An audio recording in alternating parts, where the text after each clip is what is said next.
తెలంగాణలో సంచలనం సృష్టించిన ఫోన్ ట్యాపింగ్ కేసు దర్యాప్తు క్లైమాక్స్ దశకు చేరుకుంది. ఈ కేసులో భాగంగా బీఆర్ఎస్ మాజీ ఎంపీ జోగినిపల్లి సంతోష్రావుకు సిట్ అధికారులు నోటీసులు జారీ చేశారు. నేడు మధ్యాహ్నం 3 గంటలకు జూబ్లీహిల్స్ పోలీస్ స్టేషన్లో విచారణకు హాజరు కావాలని ఆదేశించారు. గత ప్రభుత్వ హయాంలో జరిగిన ఈ అక్రమ ట్యాపింగ్ వ్యవహారంలో కీలక సమాచారం సేకరించేందుకు దర్యాప్తు బృందం సిద్దమైంది. ఇప్పటికే ఈ కేసులో బీఆర్ఎస్ అగ్రనేతలు కేటీఆర్, హరీష్ రావులను సిట్ అధికారులు సుదీర్ఘంగా విచారించారు. వారి స్టేట్మెంట్లతో పాటు అరెస్టైన పోలీస్ అధికారుల వాంగ్మూలాల ఆధారంగా సంతోష్ రావును ప్రశ్నించనున్నారు.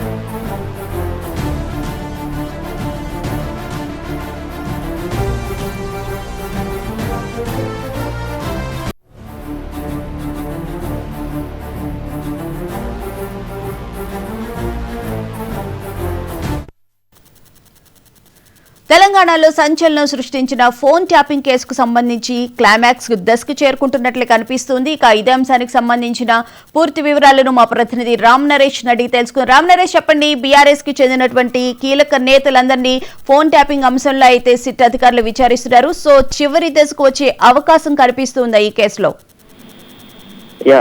ప్రధానంగా చూసుకుంటే ఫోన్ ట్యాపింగ్ అంశానికి సంబంధించి ఇప్పటికే బీఆర్ఎస్ పార్టీ కీలక నేతలందరికీ వరుసగా నోటీసులు ఇచ్చి విచారణ పిలుస్తున్న పరిస్థితి ఉందని చెప్పుకోవచ్చు. ఈ నేపథ్యంలోనే మాజీ ఎంపీ జోగినిపల్లి సంతోష్ రావును నిన్న నోటీసులు సిట్ అధికారులు జారీ చేయడం జరిగింది. ఈ రోజు మధ్యాహ్నం 3 గంటలకు జూబ్లీహిల్స్ పోలీస్ స్టేషన్ లో విచారణకు హాజరు కావాలంటూ కూడా ఆయనకి నోటీసులు జారీ చేశారు. అయితే ఈ నోటీసులకి సంతోష్ రావు కూడా స్పందించడం జరిగింది. తాను విచారణకు హాజరవుతా అని చెప్పేసి, అదేవిధంగా పోలీసులు అడిగే అన్ని ప్రశ్నలకు సమాధానం చెప్పేందుకు సిద్ధంగా ఉన్నా అని చెప్పేసి ఆయన ప్రకటించిన పరిస్థితి ఉందని చెప్పొచ్చు.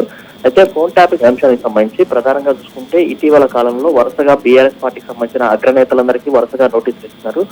మొదటగా బీఆర్ఎస్ పార్టీకి సంబంధించిన మాజీ ఎమ్మెల్యేలు కురుమూర్తి లింగయ్య, అదేవిధంగా జయపాల్ యాదవ్ విచారించడం జరిగింది. ఆ తర్వాత ఎమ్మెల్సీ నవీన్ రావు, అదేవిధంగా అతని తండ్రి కొండలరావును కూడా విచారించడం జరిగింది. ఆ తర్వాత బీఆర్ఎస్ పార్టీలో కీలక నేతగా ఉన్న మాజీ మంత్రి హరీష్ రావుకు నోటీసు ఇచ్చి విచారించారు. ఆ తర్వాత next BRS working president KTR కూడా నోటీస్ ఇచ్చి విచారించడం జరిగింది. ఇప్పుడు పార్టీకి సంబంధించిన మాజీ ఎంపీ సంతోష్ రావు కూడా నోటీస్ ఇచ్చి విచారణ పిలిచారు. అయితే నెక్స్ట్ టార్గెట్ కేసీఆర్ అయినా అంటూ కూడా ఒక చర్చ అయితే జరుగుతున్న పరిస్థితి ఉందని చెప్పొచ్చు. ఎందుకంటే ఇప్పటికే పార్టీకి సంబంధించిన కీలక నేతలందరికీ నోటీసులు ఇచ్చి విచారణ పిలిచారు కాబట్టి నెక్స్ట్ కేసీఆర్ అంటూ కూడా ప్రచారం జరుగుతుంది. దీనికి సంబంధించి ఇటీవల కేటీఆర్ మాట్లాడుతూ కూడా అవసరమైతే కేసీఆర్ కూడా నోటీసులు ఇచ్చే అవకాశం ఉందంటూ కూడా ఆయన చెప్పిన పరిస్థితి ఉంది. ఈ నేపథ్యంలోనే పార్టీ శ్రేణులంతా కూడా అంటే ఫోన్ ట్యాపింగ్ అంశంలో ఇది కీలక ఘట్టంగా వాళ్ళంతా భావిస్తున్న పరిస్థితి ఉందని చెప్పుకోవచ్చు. ఎందుకంటే పార్టీకి సంబంధించిన అగ్రనేతలందరికీ వరుసగా నోటీసు విచారణ పిలుస్తున్నారు కాబట్టి చివరి అంకంగా చేరిందని చెప్పుకోవచ్చు. అయితే బీఆర్ఎస్ పార్టీ మాత్రం దీనిపై ఎదురుదాడికి ప్రయత్నిస్తున్న పరిస్థితి ఉంది. ఎందుకంటే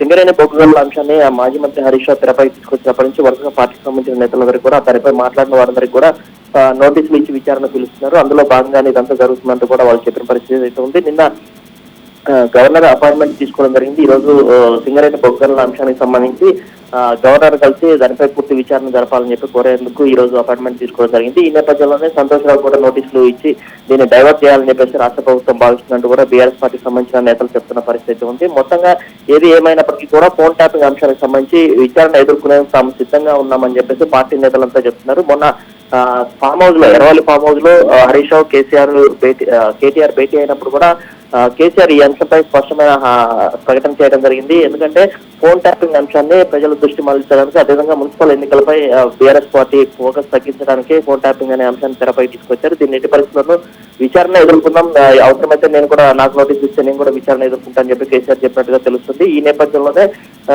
మొత్తం పార్టీ మొత్తం కూడా ఈ ఫోన్ ట్యాపింగ్ అంశాన్ని పక్కన పెట్టేసి కేవలం బీఆర్ఎస్ పార్టీ ఏదైతే ప్రజలకు సంబంధించిన అంశాలను ఎల్లవరెత్తుందో, అదేవిధంగా సింగరేణి బొగ్గుగనులకు సంబంధించిన అంశం ఏదైతే ఉందో దాన్ని తెరపై తీసుకురావాలి. అదేవిధంగా ఇటు మున్సిపల్ ఎన్నికల్లో పోటీ చేసే అభ్యర్థులకు మద్దతుగా గట్టిగా నిలవాలి.